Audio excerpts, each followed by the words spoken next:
Daf Yomi Tractate Zevachim, page 45b. The Breita starts from the bottom of 45a. Tanu Rabbanan Shenit Bazarka Meshogi Hurza. The Gemara continues to analyze the opinion of Yossi. The sages taught the Breita with regard to blood that became impure and a priest sprinkled it on the altar. If he did so unwittingly, the offering is accepted. Okay, now it's 45b on the top. Amazing. Yehoshua b'mendav amorim b'yachid al b'tzibo b'mishorgim b'mezis hulza u'b'goyim b'mishorgim b'mezis hulza. But if you sprinkle the blood intentionally, the offering is not accepted. In what case is the statement said? It is with regard to the offering of an individual, but with regard to the offering of the community, whether the priest sprinkled the blood unwittingly or he did so intentionally, the offering is accepted. And in the case of the offerings of Gentiles, non-Yehudim, whether he sprinkled the blood unwittingly or he did so intentionally, the offering is not accepted. Amru Rabbanan Kami Rav Papa Keman. The sages said before of Papa, in accordance with whose opinion was this Breita taught. Apparently, it was taught not in accordance with the opinion of Yossi, as if it reflects the opinion of Yossi. There is a difficulty. Doesn't Rabbi Yossi say, I see the logic of the opinion that in all these cases it is correct to be stringent about the offerings of non-Yehudim. This indicates that Rabbi Yossi equates the halacha applying to the offerings of non-Yehudim with those governing the offerings of Yehudim. Amar lu Rav Papa, Afilti Rav Yossi, Shani Hatam Demarkra Lahem Velo Legoyim. Rav Papa said to them, you may even say that the Breita is in accordance with the opinion of Rav Yossi, and it is different there.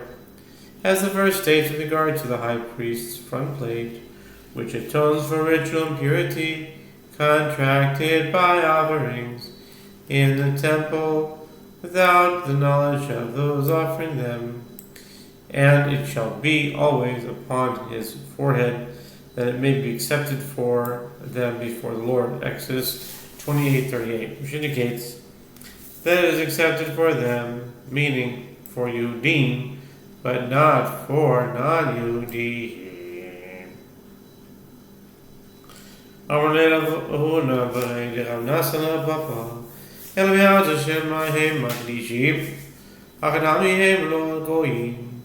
Huna, this is reminding me of the end of Tractate of Avodah Zarah, all this Yehudim and non-Yehudim stuff.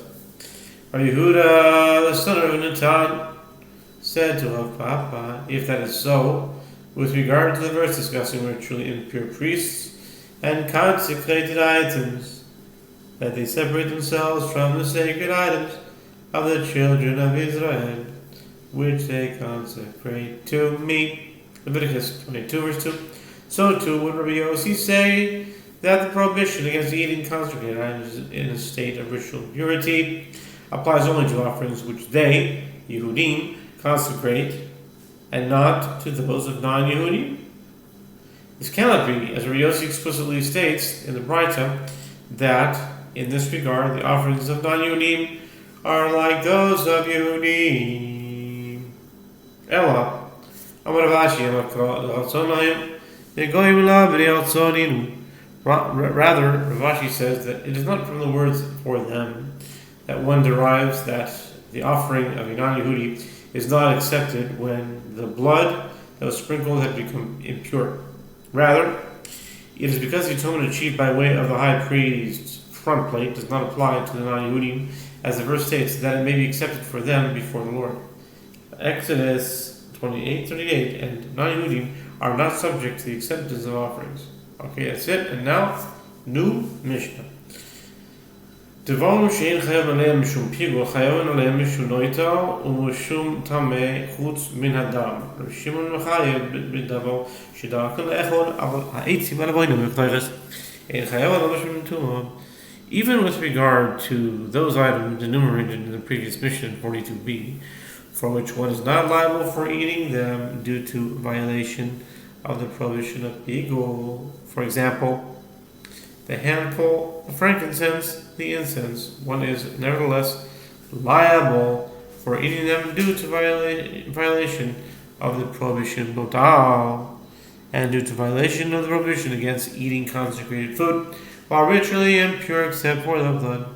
Rabbi Shimon deems one liable for an item whose typical manner is such that one eats it.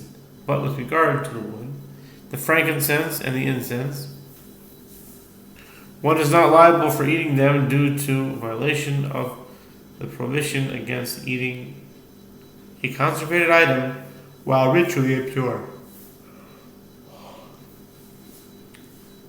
Okay, Gemara. The Gemara says, Tanu Rabbanan Yachalo Chayovin Mishum Tuma El Al Devar Sheyesh Lo Matirin Bein Adam Bein Mizbeah.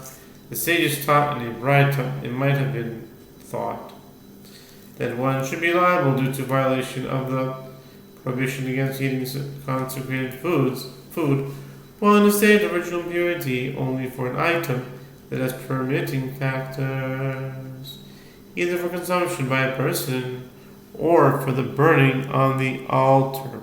B'dinhu huma pigul shehu ikfir ubiyadia achas v'lo hutar niklalo en chayav ela al devar sheyesh lo matirin ubein la'adam bein la'mizbeach. The Braita explains, and this may be derived via logical derivation, just as with regard to pigul, which renders one who unwillingly eats it liable to bring a fixed offering, and this liability is incurred with one change his awareness, meaning it suffices for the sinner to become aware after the fact that he has sinned unwittingly, and it has no permitted exceptions from its general prohibition, as there is no circumstance in which one is permitted to eat pigul, and yet one is liable due to violation of the prohibition against eating pigul only for an item that has permitting factors, either for consumption by a person or for burning on the altar. So too, the same should certainly apply to the more leading case of ritual impurity. Tuma shehi be'oila v'yoyren v'shtei yediyos puto v'chlala. Eno din she'eno chayav ela al devar sheyesh lo matirin ubein la'adam ubein la'mizbeach. The more elaborate impurity is more lenient than pigul, as it renders the unwitting sinner liable only to bring a sliding scale offering, which varies according to his financial circumstances. A poor person brings a bird offering or even a meal offering, Leviticus 5, 6 through 13, and liability is incurred with only two changes in his awareness, meaning when the sinner was aware of his impurity beforehand, then forgot about it from the time of the sin, and then once again becomes aware of his impurity, and it has permitted exceptions from its general prohibition with regards to the community, as it's permitted to sacrifice communal offerings in the temple in a state of impurity. With these leniencies in mind, is it not right that one should be liable due to violation of the prohibition against eating consecrated food while ritually impure only for an item that has permitting factors, either for a person or for the altar? Therefore, the verse states, with regard to eating consecrated foods in a state of ritual impurity, they that separate themselves for the sacred items of the children of Israel, which they consecrate to me, and that they do not profane my holy name. Leviticus 22, verse 2. This teaches that a ritually impure person is liable for eating any item that has been consecrated. Yachal miyad, yachal miyad, yachal miyad, do do do do do do. Yachal miyad, yikrav.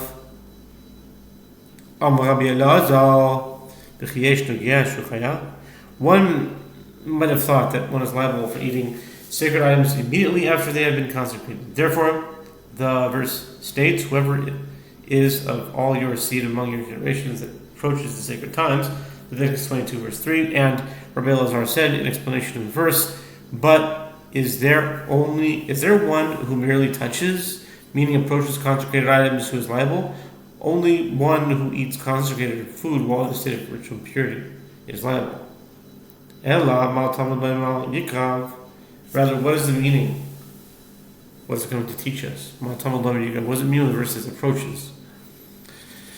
Yehoshua, הכתוב מדבר, הכיצד יש לו מתירן משקרא בו מתירן, אין לו מתירן משקרא. What does it mean then when it says approaches? The term alludes to sacrificing, as though the verse has stated, whoever sacrifices sacred items and eats them. This teaches that the verse is speaking of flesh that has been rendered fit to be sacrificed. How so? With regard to an item that has permitting factors, one is liable from when the permitting factors are sacrificed. In the case of an item that does not have permitting factors, one is liable from when it is sacrificed in a service vessel for the purpose of its sacrifice. The Gemara asks, we have found proof that the phenomenon against eating consecrated food as a state of ritual impurity applies even to an item that does not have a permitting factor. From where do we derive that notar likewise applies to an item that does not have a permitting factor? The Gemara answers, this is derived from a verbal analogy between profanation stated in the context of notar and profanation stated in the context of ritual impurity. With regard to notar, the verse states, because he has profaned the sacred item of the Lord, Leviticus 19:8. And with regard to impurity, the verse states, and they do not profane my holy name, Leviticus 22, verse 2. The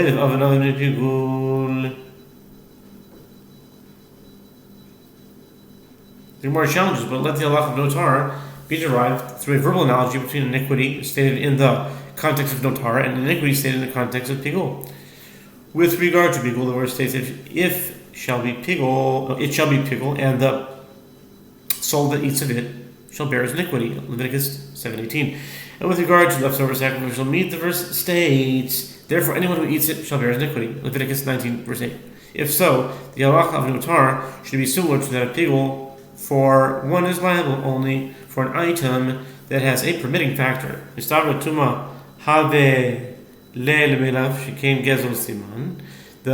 Gemara answers that it is more reasonable to derive notar from ritual impurity for several reasons, as indicated by the mnemonic Gimel Ayin Lamed. Both notar and impurity are disqualifications that apply to the body, to the guf of the offering itself, whereas pigul is caused by intent. Unlike pigul, these two disqualifications are determined by the sprinkling, zrika, of the blood, and in both cases the Torah uses the term profanation. The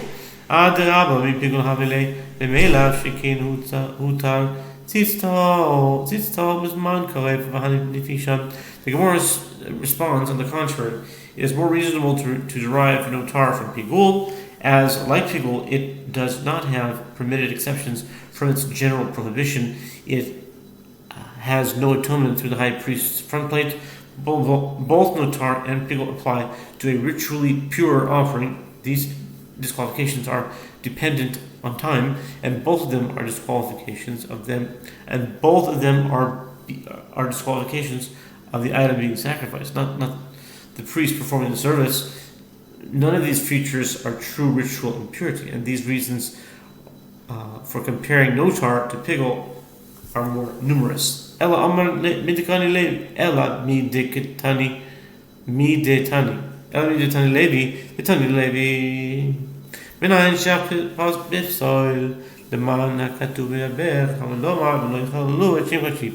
Rather, the halacha of notar is derived from that which Levi taught with regard to the verse, that they separate themselves from the sacred items of the children of Israel, which they consecrate to me, and they that do not profane my holy name. Leviticus 22, verse 2, which is referring to the eating of consecrated food in a state of ritual impurity, as Levi taught. From where is it derived that the verse is speaking even of a disqualification caused by time, and not only ritual impurity? The verse states profanation elsewhere, and they shall not profane the sacred items of the children of Israel. Leviticus 22:15. This concludes Daf 45.